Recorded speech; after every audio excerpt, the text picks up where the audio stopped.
Did this that what send a dynamics is it here? Is this rain by this time be ada peacefully like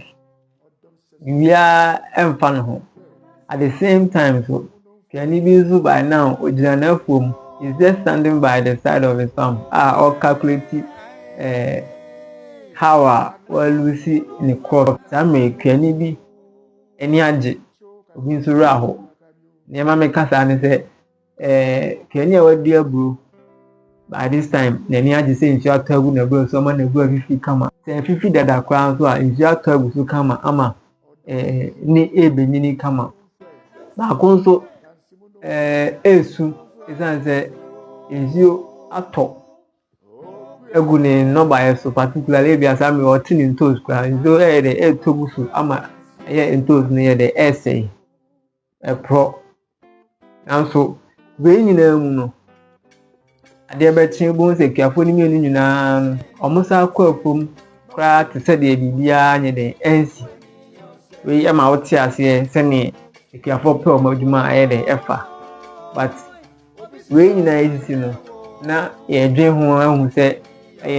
enema bebre na masa ne ma we nyina yisi but ititiri pa no ene se ne ewemu nzachira yisi ye de affect eduma yeye nti ye bomodin se ebe ka na ye ya cheche na finzu no ya make akuafo nyina awo ese samwe no ebra ebe se ye ti ate se ewiem ayede asesa se ne ye expectation bi go to na ntosa binso atime ayempe no that time na eba be high Yanti asesa na yenye eduma no kwan a saa ne ma we nyina na said I affect you be nya ye hwehwe nyina ne se akuafo ye betimi aye eduma a ewiem nsachaye said I high bebre even kra no ye be hiti ye kra na emma lose ye investment and as ye crops a ye expect you see be nya nyina na ye lose isan se ti anzachaye ne neti nti akuafo yenso yenye ya afamu dia ebetimi na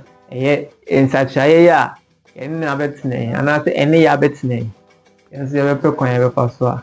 ebetimi ne natena wabra ono no enhaye